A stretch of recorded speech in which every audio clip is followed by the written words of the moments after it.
할렐루야. 반갑습니다. 우리가 지난 시간에 살펴본 대로 하나님께서는 아브라함에게 그의 자손들을 하늘의 뭇별과 같이 많게 해주시겠다고 약속하셨습니다. 그것도 그냥 말씀하신 것이 아니고 아브라함을 장막 밖으로 나오기 위해서 직접 하늘의 뭇별을 보게 하시고는 저 뭇별을 셀 수 없듯이 너의 자손도 그렇게 많을 것이다, 그렇게 약속을 해주셨어요. 그리고 나아가서 그와 그의 자손들이 차지할 땅의 경계선까지 알려줬습니다. 애굽 강에서부터 유프라테스 강까지 엄청난 영역을 너와 너의 자손들이 차지하게 될 것이고, 거기에 열 족속들의 이름을 하나하나 나열하면서 다 차지하게 될 것이다, 그렇게 말씀했어요. 나아가서 반드시 그렇게 될 것을 확증하기 위하여 고대 근동사회에서 행하던 양이나 염소나 소를 잡아 반을 가르고 그 사이를 걸어가는, 피로서 맹세하는, 목숨과 생명으로 맹세를 하나님이 해주셨어요. 이보다 더 확실한 약속이 없죠. 너무 분명한 확신이죠. 그런데 문제는 그렇게 하나님이 약속을 해주셨음에도 불구하고 현실은 그대로라는 것입니다. 변한 것이 없어요. 그냥 그대로입니다. 그 말씀을 누구나 하기 전이나 다를 바가 하나도 없습니다. 여전히 아내 사라는 출산을 하지 못했고 세월은 점점 더 흘러가만 갔습니다. 아무런 변화가 없었어요. 우리 1절과 3절 읽어봅니다. 아브라함의 아내 사라는 출산하지 못하였고, 3절 아브라함이 가나안 땅에 거주한 지 10년 후였더라. 출산도 뭐하고 임신할 징조도 보이지도 않고 몸은 점점 늙어만 가고 세월은 그렇게 흘러가는 것입니다. 현실과 말씀의 괴리입니다. 말씀과 현실의 간격인 것입니다. 여러분, 이것이 우리 모든 그리스도인들의 가장 큰 영적 위기예요.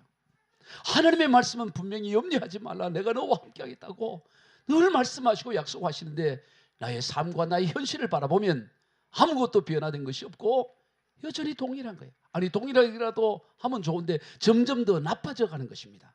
한 해 갈수록 점점 더 사람의 몸은 늙어져 가는 거예요. 이것이 바로 우리 그리스도인이 겪는 가장 큰 영적 위기인 것을 보게 됩니다. 아브라함의 아내 사라는 한계점에 도달했습니다. 가나안 땅에 들어온 지 10년의 세월이 흘러서 이 10년이라는 말은 더 이상 어찌할 수 없는 인간의 한계점을 말하는 거예요. 우리도 흔히 10년이면 강산이 변한다고 하는 거예요. 그런데 이 10년에 강산이 변하기는커녕 점점 더 나빠져 가고 있는 거예요. 누구보다도 아내 사라는 자기 몸을 너무 잘 아는 거예요. 자기 몸이 하루하루 달라지고 연약해지는 게 본인이 늘 자기 몸을 확인하고 있으니 하나님이 약속하신 그 약속은 너무나 요원하고 전혀 가능성이 보이지 않는 그런 상황입니다. 그때 그 사라가 한 가지 결론에 이릅니다. 이성적이고 그리고 현실적인 대안을 찾아내요. 그게 바로 하갈이었습니다. 자기의 몸종 하갈을 바로 이 어려워지는 이 상황 가운데 이 문제를 해결할 돌파구로, 대안으로 찾아냈다는 것입니다. 오늘 보면 3절 같이 읽어봅시다.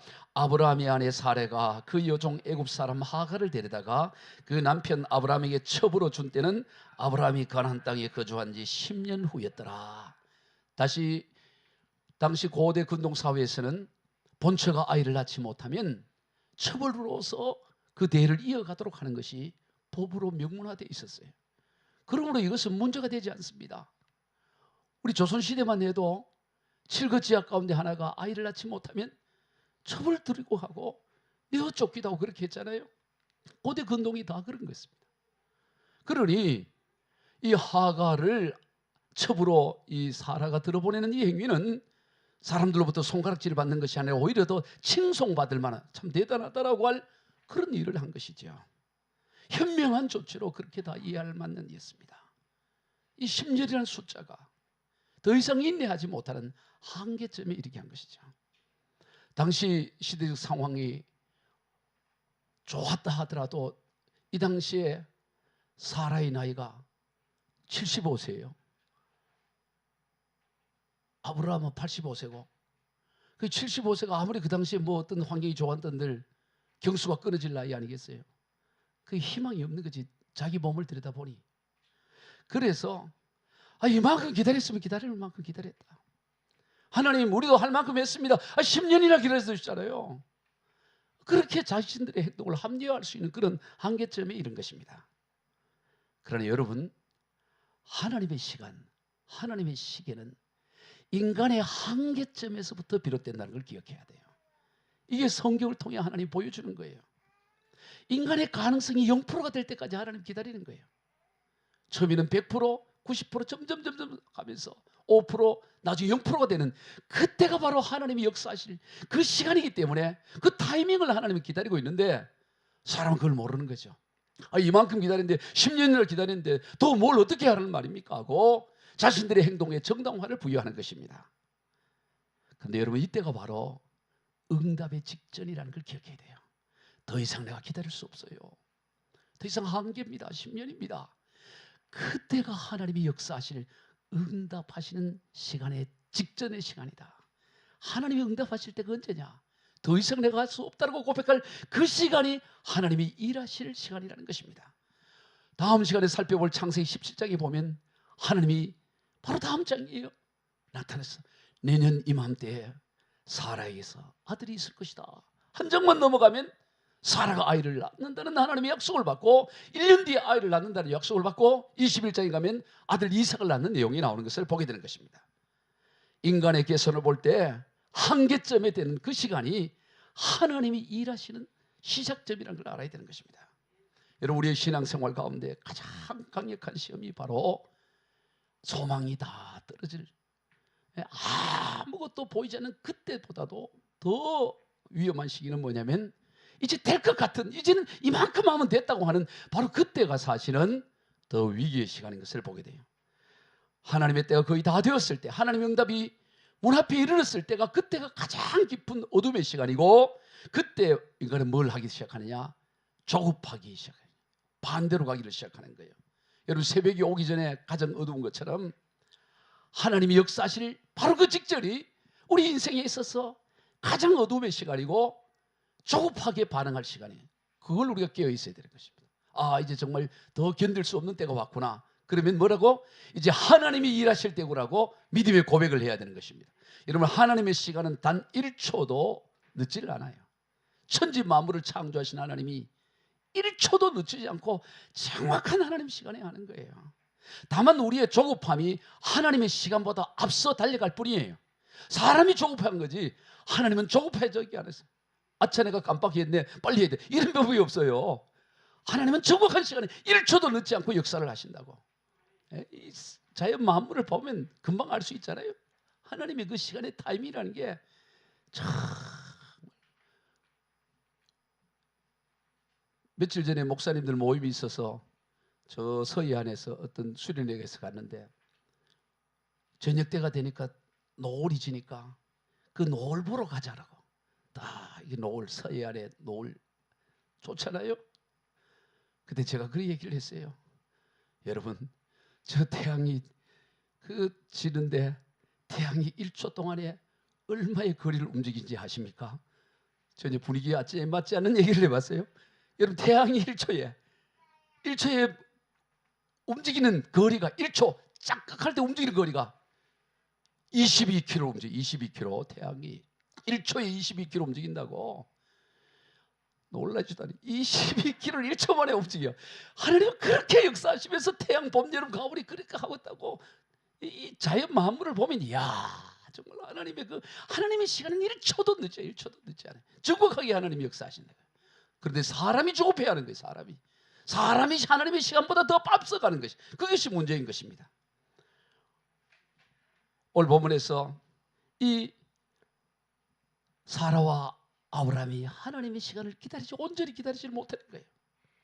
믿음의 거장인 조지 뮬러라는, 여러분, 5만 번 기도 응답을 받은, 인류 역사상 가장 기도 응답을 많이 받았다고 하는 사람 중에 하나가 조지 뮬러잖아요. 고아의 아버지. 그가 이런 말을 했어요. 잘 들어봐요. 인간의 끝은 하나님의 시작이다. 우리가 더 이상 할 수 없다고 말하는 그 자리가 하나님이 이제 내가 하겠다고 말씀하시는 자리다. 못 들었어요? 다시 들어봐요. 인간의 끝은 하나님의 뭐다? 시작이다. 인간의 끝이 하나님의 시작이에요. 우리가 더 이상 할 수 없다고 말하는 그 자리가, 나는 이제 더 이상 할 수 없어요 하는 그 자리가 하나님이 이제 내가 하겠다고 말씀하시는 자리다. 아멘. 내가 더 이상 할 수 없어요 하는 그 자리가 이제 내가 하겠어라고 말씀하신 자리예요. 언제나 하나님의 역사는 그렇게 진행하는 것입니다. 따라서 믿음은 하나님의 약속과 현실 사이의 그 간격을 기도로, 기다림으로 채우는 시간이에요. 믿음이 있다는 것은 기다리는 거예요. 현실과 말씀 사이는 괴리가 있고 간격이 있지만 그 간격과 괴리를 뭐로 채우느냐? 기다림으로 채우는, 믿고 기다림으로 채우는, 그게 신앙이고 믿음인 것입니다. 마귀는 응답의 문 바로 앞에서 우리의 조급함을 충돌합니다. 너 할 만큼 했잖아. 너 기다릴 만큼 기다렸잖아. 이제 네가 해. 네가 뭘 기다려? 언제나 우리에게 조급함을 불어넣는 것입니다. 그 조급함이 올 때 우리는 더욱 믿음의 깃발을 높이 들어야 되는 거예요. 하나님은 살아계신다 하고 믿음의 깃발을 들어야 되는 거예요. 오늘 특히 오늘 아브라함을 보면 참 믿음의 조상이라고 하기에는 좀 아쉬워, 많이 아쉬워요. 믿음의 이모부 정도는 될지 모르는데 믿음의 조상으로 말하기는 너무 아쉬워. 아브라함이. 네? 아니, 아브라함은 하나님과 직접 거래 당사자잖아요. 하나님께서 양과 염소를 쪼개가지고 그 일을 하나님 횃불로 지나가면서 하나님이 피를, 생명을 걸고 내가 반드시 행하겠다고 그랬던 당사자가 아브라함이라고. 그러면 사라가 여보 나는 이미 끌렀어. 나는 점점 늙어가니까 내 몸 좀 하갈 첩으로 그 아이를 낳아. 그럼 어떻게 해야 돼요? 아브라함이 여보 그런 말 하지 말아요. 아니, 하나님이 나와 함께 그렇게 횃불 언약을 하시고 짐승을 쪼개가면서 그렇게 약속했는데 조금만 더 기다려 봅시다. 조금만 기다려 봅시다. 그래야 되잖아요. 그래야 믿음의 조상이지. 그러지 않고 덥석 받아들여 버려요. 그 참 좋은 생각일세. 이래요. 하갈을 첩으로 데려온다고. 하갈을. 2절 보세요. 아브라함이 사라의 말을 들으니라. 이때 들으면 안 되는 거야. 이것은 마치 창세기 3장에서 하와가 선악과를 먹고 여보 당신도 먹어봐. 이거 먹으면 하나님같이 된대. 그럴 때 그것을 아담이 들었고 그것을 먹잖아요. 창세기 3장의 모습이나 오늘 창세기 16장의 모습이 겹쳐지는 거예요. 하나님의 약속, 아담도 하나님의 약속을 받았다고, 직접 받았다고. 선악과 먹으면 죽는다고. 그러면 하와를 야단쳐야지. 여보 왜 그러냐고.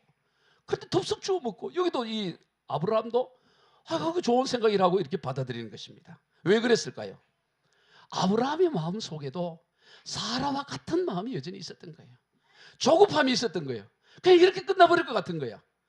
그래서 그 제안을 받아들이는 것을 보게 됩니다. 상황을 주도해가지 않아요. 영적 리더십을 발휘하지 않아요.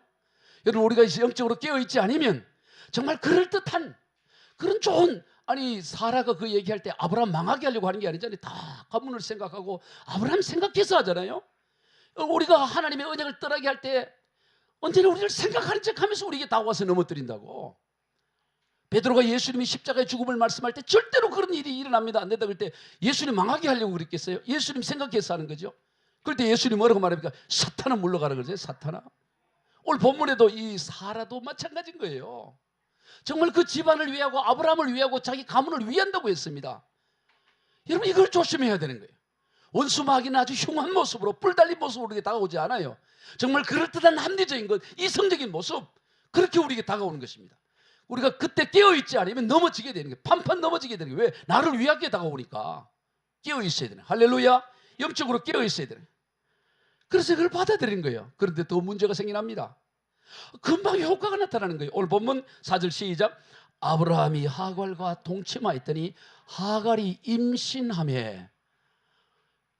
아니 사라는 그렇게 기도하면서 아들 하나 달라고 그렇게 기도하고 했는데, 그렇게 노력하고 수고했는데도 아들을 딸은 아무도 임신도 못 했는데, 아니 이 하갈은 동침하자마자 임신을 해버려요. 이럴 수가 있어요. 이를 하룻밤 지났는데 배가 불러오기 시작한다고.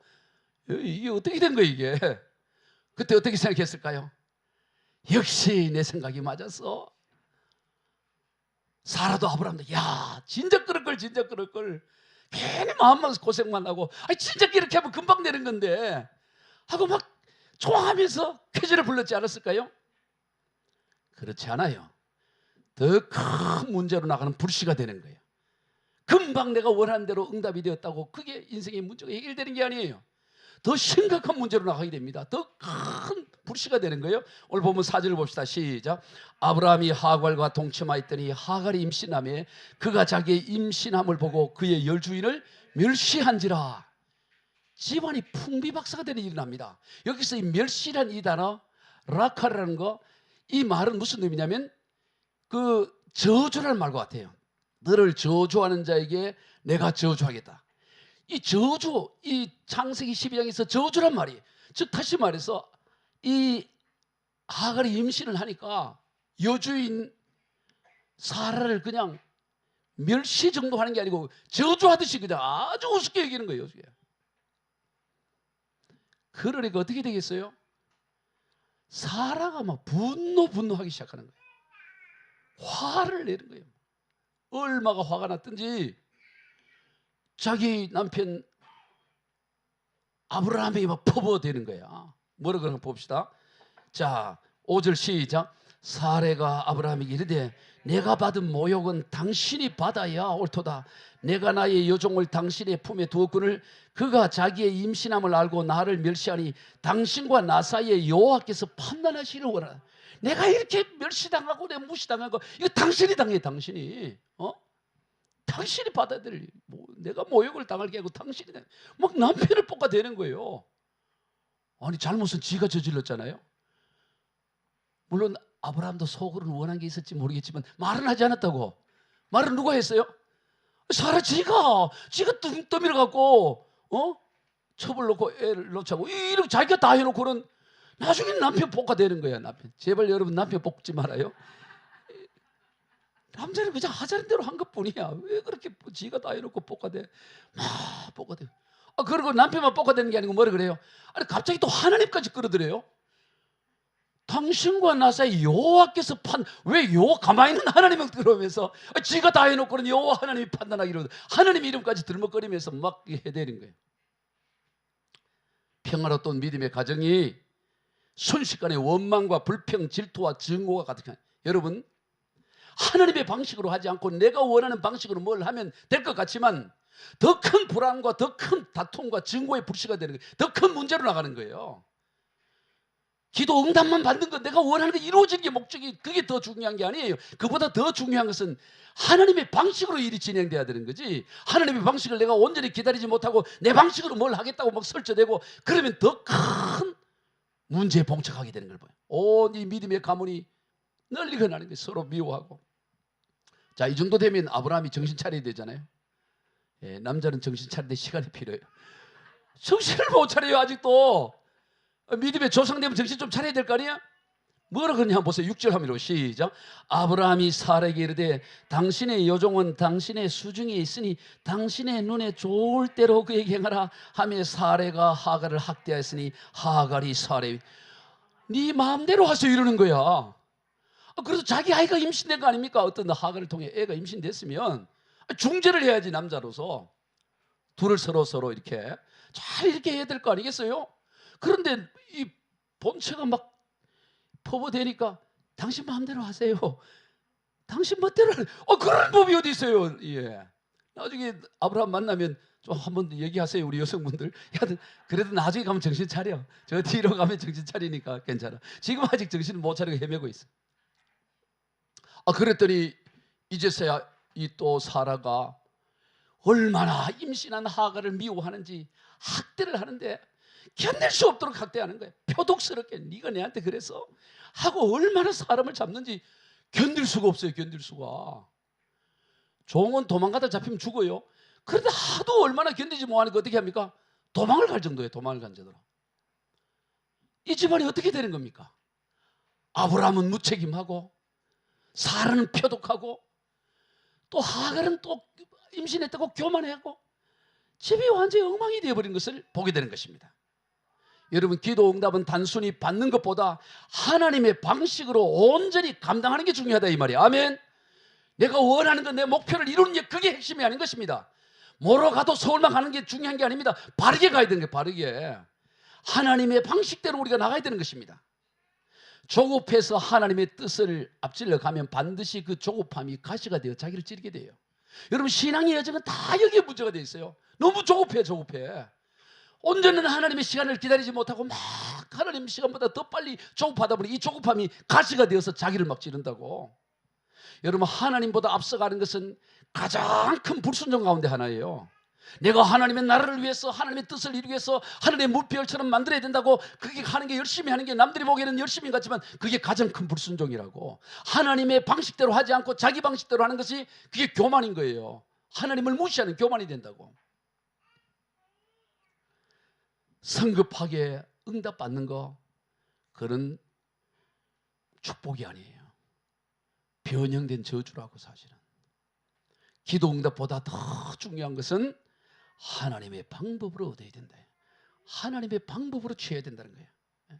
성경에 보면 이 기도 응답을 받음에 있어서 응답 직전에, 바로 직전에 그 성급함을 이기지 못해가지고 큰 대가를 치는 경우가 허다해요. 성경뿐만 아니라 우리 신앙 여정도 보면 잘하다가 마지막에 성급한 거예요. 마지막에 조급해갖고. 그래서 큰 대가를 치러요. 사무엘상 13장에 보면 이스라엘 나라의 최초의 왕 사울 왕이 얼마나 영광스러워요. 사무엘이 얘기를 한다고요. 블레셋과의 전쟁을 치르게 되는데 사무엘이 이래를 기다려라.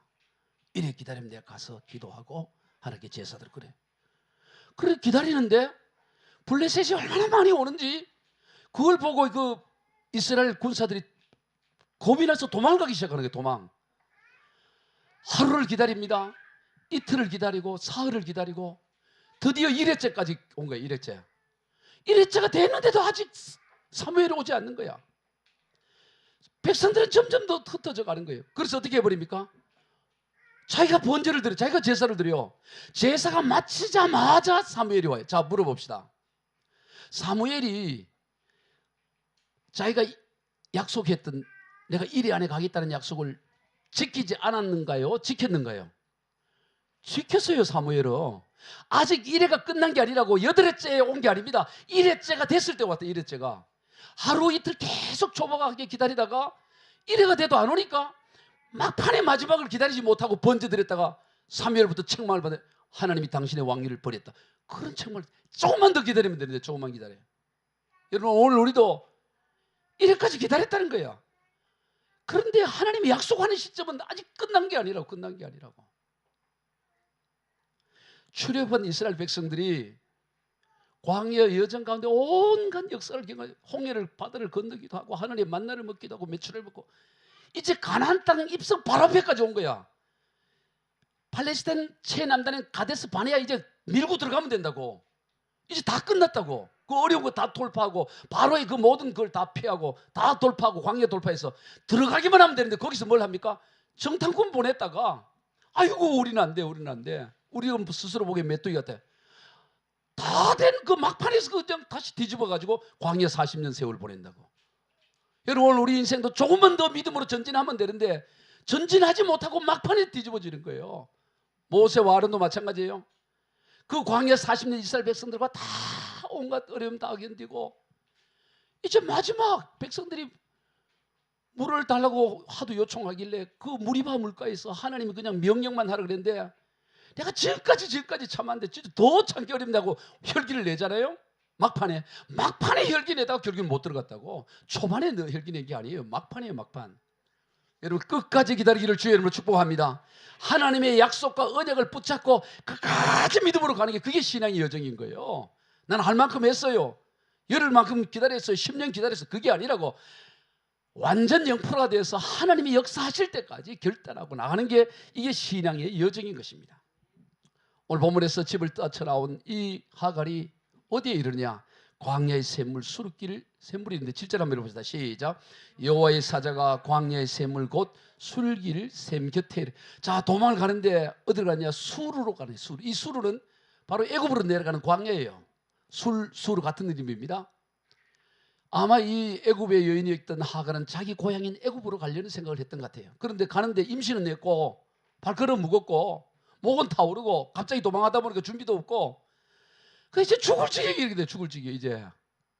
이제 다 끝났구나. 이제 내 인생이 여기서 끝나는구나 하고 탕식하며 그 광야에 홀로 남아서 이제 어찌할 수 없는 상황. 목은 마르고 바로 그 순간에 하나님께서 그에게 나타나신다는 거예요. 이 하갈은 이방인 여인이에요. 종이에요. 하나님의 언약도 없어요. 근데 그 여인, 그 광야에서 죽어가는 그 여인에게 하나님은 찾아오신다는 거예요. 하나님의 사자가 찾아옵니다. 7절 8절 봅시다. 시작. 여호와의 사자가 광야의 샘물 곁 곧 술길 샘 곁에서 그를 만나 이르되 사레 여종 하갈아 내가 어디서 왔으며 어디로 가느냐. 하나님의 사자가 나타났어요. 너 어디서 와서 어디로 가느냐. 여기에 하나님의 그 영적 의미가 있어요. 하갈아 이렇게 부르지 않았어요. 뭐라 그랬어요? 사레 여종 하갈아. 사레 여종 하갈이라고 부르고 또 네가 어디서 왔으며 어디로 가느냐라고. 이 두 질문, 이 말씀 가운데 중요한 의미가 있습니다. 뭐냐면 이 사레 사라는 주인의 아이를 임신함으로 말미암아 자기가 주인인 줄로 착각했던 거야. 근데 하나님은 너 주인 아니야. 너는 사레 여종이야. 너의 위치는 사레 여종이라는 걸 기억해야 돼. 그의 위치를 정확히 말씀해요. 그리고 너 어디로 가냐? 네가 가야 될 것은 애굽 땅이 아니야. 너는 다시 사라의 집 아브라함의 집으로 가야 된다고 말해요. 아브라함 집. 자 9절 한번 시작. 여호와의 사자가 그에게 이르되 내 여주인에게로 돌아가서 그 수하에게 복종하라. 자 보세요. 이제 다 끝났구나. 이제 이러다 난 죽는구나. 이제 목도 마르고 임신했고 얼마나 몸이 힘들게. 근데 하나님이 그때 나타나요. 하나님의 사자가 나타나서 사레 여종 하갈아 네가 어디로 가느냐? 너 빨리 집주인에게로 사레 집으로 가서 그 수하에서 복종해라. 이 말씀을 하는 거예요. 아니 지옥 같은 집을 나왔는데 지옥 같은 집에서 도망왔는데 하도 학대를 내서 도망오는데 하나님 뭐예요? 돌아가라는 거예요. 돌아가. 그 집에 가서 복종하라는 거예요. 이게 사라에게는 기쁜, 하갈에게는 기쁜 소식이었을까요? 여러분 오늘 종종 하나님은 내가 지금 너무 힘들어갖고 이렇게 했는데 그 환경을 바꿔주면 좋겠는데 환경은 그대로 두고 다시 거기서 너의 자리에 위치해서 네의 삶을 자리를 잡으라고 할 때가 종종 많아요. 사라에게 하갈에게 하나님이 하갈아 너 다시 돌아가라. 네 괴롭혔던 사라 죽었다. 그럼 얼마나 좋아요. 사라 내가 죽일게. 내가 돌아가. 그냥 돌아가서 네 여주인 노릇해라. 그러면 내가 기쁜 마음으로 가겠죠. 사라 죽었다 그러니까. 근데 사라 시퍼렇게 살아있어. 또 아들 낳아 나중에. 그럼 그 자리로 돌아가래요. 여러분 돌아가겠어요? 안 돌아가겠어요? 돌아가기 싫겠죠. 도망왔던 자리인데 다시 돌아가라 그러니까 죽여놓고 돌아가라든가 그대로 두고 나보고 돌아가라는 거야. 여러분 종종 하나님은 우리에게 어떤 환경을 바꿔놓지는 않고 다시 그 환경 속으로 들어가서 그 자리에 견디라고 합니다. 왜 그렇게 했을까요? 왜 하나님은 이 사라와 아브라함 가정으로 돌아가게 했을까요? 이 하갈의 포지션, 하갈은 어디에 되냐? 너 믿음의 가정, 하나님의 언약의 가정에서 벗어나면 안 된다는 걸 말하는 거예요. 너 그 가정에 속해야 돼. 그게 너의 복이야. 네가 좋은 곳, 그 나일강 하류의 그 비옥한 땅 애굽으로 간 그게 네 복이 아니고 약속, 하나님의 약속이 있는 그 가정에 머물러 있는 게 너의 복이야. 너가 이 사라의 여종이 그게 복이야. 너에게 복이야. 너의 약속이 있는 땅이야. 두 번째, 너 성질 주의해야 돼. 너 지금 이게 주인 됐다고 교만했잖아요. 너 가서 너 인격 다듬어야 돼. 수하에 복종해. 너의 그 고면한 거 그거 잘못된 거야.